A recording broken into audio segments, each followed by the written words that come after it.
Cette semaine, sur Tendance Radie, on jase d'un sujet choc.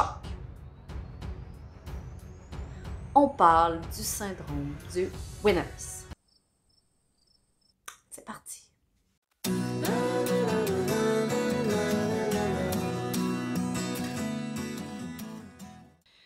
Vous êtes là assis bien confortablement dans votre salon quand l'envie soudaine vous prend d'aller magasiner quelque chose au hasard. Ainsi, vous avez le choix. Soit vous videz le sac de chips, vous videz le pot de crème glacée Häagen-Dazs sur la tablette, ou encore vous prenez votre véhicule et vous vous rendez dans le magasin le plus près d'escompte. C'est-tu pas plaisant d'aller dans un magasin d'escompte où tout est disposé de façon à ce que vous pouviez acheter à volonté? Toutes sortes de choses pour pouvoir vous faire dépenser un pouvoir d'achat absolu. Si c'est quelque chose que je ne savais absolument pas lorsque j'ai déménagé à Saint-Jean-sur-Richelieu, c'est que ce syndrome était contagieux. Oui, j'ai attrapé le virus du Winners. À août 2019, je viens tout juste d'implanter mes fesses dans une nouvelle municipalité. Je ne connais absolument pas les recoins de la ville, si ce n'est que les commerces qui sont autour de chez moi, dans 600 mètres environ de distance. Du coup, je me familiarise avec ce qui tourne autour, dont un magasin qui attire ma curiosité. Ce magasin bien connu, du nom de Winners, est quelque chose qui s'apparente à un pouvoir d'achat excessif à un prix absolument ridicule pour des marques. Donc du coup, je me rends dans ce commerce dans l'espoir de trouver une simple paire de chaussures et je viens vite enivré par les effluves de tous ces vêtements qui me sautent aux yeux. Ainsi, les aptitudes cheap en moi font surface lorsque je réalise les comparables possibles avec les prix entourant les différents items du magasin.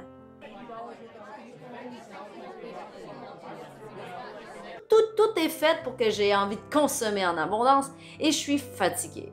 Je viens de déménager et je suis à bout de nerfs. Du coup, mon panier se remplit aisément. Je vais essayer des vêtements, je suis insatisfaite. D'ailleurs, je suis toujours insatisfaite quand je magasine des vêtements de toute façon. Alors, je réalise à ce moment que je suis en train de devenir une acheteuse compulsive. Du coup, je fais le tour de toutes les rangées. Tout est le plus beau. Des choses cute, des choses pratiques, des choses écologiques, des choses belles, des choses pas chères. Je capote. Je fais le tour du commerce et finalement j'en ressors avec plusieurs items que j'ai l'intention de retourner si j'en ai pas vraiment besoin. Ah, la facilité d'acheter quand on peut retourner les choses. C'est si simple. Ainsi, rendu à la maison, je réalise la bourde que j'ai faite. J'ai acheté des trucs dont je n'avais pas vraiment besoin. Je retourne donc le jour suivant porter les items en trop pour finalement retomber sur quelque chose que je n'avais pas vu de tout à fait joli et contrastant avec le reste du décor. Mes yeux ne sont-ils pas à ce moment-là attendris par la perfection qui émane de cette pièce sur le kiosque que je le ramène aussitôt après avoir retourné mes items. À nouveau rendu à la maison, je refais le même cycle vicieux. Je me sens coupable d'avoir dépensé pour un bien neuf. Ainsi, je prends ce bien neuf, je le reporte le lendemain et le cycle vicieux recommence encore et encore et encore. Bref, vous comprendrez que le Winners choque. Le deuxième point que je trouve négatif de cet endroit-là, c'est justement le fait que le pouvoir d'achat est là, l'accessibilité à des produits de marque est là. Donc, on pense que c'est moins cher, on a envie d'acheter parce que ça roule. Il y a toujours un roulement, les choses changent. C'est un peu comme quand on rentre dans une belle friperie. On a l'impression que c'est pas cher, fait qu'on remplit nos paniers. Chez Winners, on peut rapidement remplir un panier de vêtements pour en bas de 100 $ puis avoir quand même beaucoup d'items, contrairement en boutique. Ce qui rend la chose encore plus dangereuse pour quelqu'un qui veut vraiment faire attention à ses dépenses. Parce qu'on achète, on ramène à la maison, on retourne les vêtements qui ne fait pas, on voit des soldes, on rachète, on retourne à la maison, on ramène les vêtements qui ne fait pas et finalement, notre facture grimpe graduellement de cette façon-là et au bout d'une année, on a acheté beaucoup trop de choses dont on n'avait pas besoin. Mais moi, j'ai réalisé que ce syndrome-là s'applique également au niveau des friperies. Parce qu'une friperie, c'est pas cher. Et où j'ai découvert qu'il y avait une grosse problématique au niveau des friperies, c'est lorsque j'ai commencé à magasiner au Village des Valeurs. Donc ici, on a un Village des Valeurs, chose que je n'avais pas avant. Le Village des Valeurs, c'est excessivement grand, pratique et on peut payer avec une carte de crédit. Du coup, on vérifie pas trop si la dépense va être la même parce que rendu au comptoir, on peut mettre 1$ sur une carte de crédit comme on peut en mettre 50, 100 ou 200. Et la différence avec une friperie traditionnelle où on paye en argent comptant ou encore un bazar où les choses sont un peu plus pêle-mêle, dans le Village des Valeurs, les choses sont plus chères. Et des fois, les items qu'on va retrouver en magasin peuvent se retrouver 2 à 3 fois le prix dans une friperie régulière et quelquefois, ces mêmes items-là vont être plus chers que ce qu'on peut avoir à rabais chez Winners, par exemple.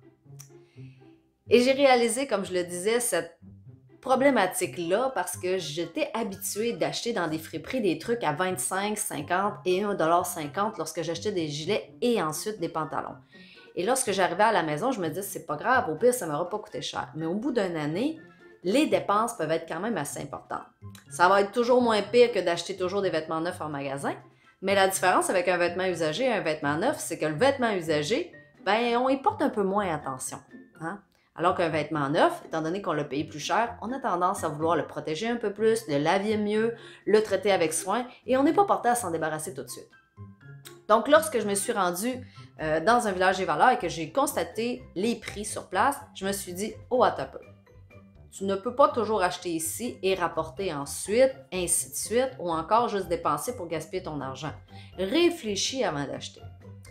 C'est la même chose lorsque j'achète des vêtements à 1,50$. Maintenant, j'essaie de réfléchir le plus possible avant d'acheter. Parce que sur le coup, lorsque je file pas, je vais dans une friperie, je trouve un truc ou deux, je remplace les items que j'ai à la maison, c'est facile. Mais comme je le dis souvent, au final, ça va coûter plus cher qu'un morceau que je vais entretenir avec soin. Mais c'est ça. Le syndrome du winner, c'est un peu ça. T'achètes, tu retournes, tu regardes pas la dépense, ça te fait du bien. La friperie, c'est la même affaire. T'achètes, mais tu peux pas retourner. Fait que pense-y à 2 fois avant d'acheter quelque chose. Essaie-le sur place ou encore essaie de faire ton possible pour ne pas y aller si tu en as pas vraiment besoin. Donc, la question « En as-tu vraiment besoin ?» se pose de façon existentielle ici, lorsque vient le temps d'acheter et des biens de seconde main ou encore des biens neufs. Merci d'avoir écouté cette vidéo sur les syndromes liés au piège de la consommation. Donc, j'espère que vous avez aimé ça. Si c'est le cas, mettez un gros thumbs up pour m'encourager dans mon travail. Ça fait toujours plaisir. Vous pouvez également me joindre sur la communauté Tendance Radis sur Instagram, également sur Facebook. Et n'hésitez pas à vous abonner afin de ne pas manquer mes prochaines vidéos. Donc, à la prochaine les radis! Ciao!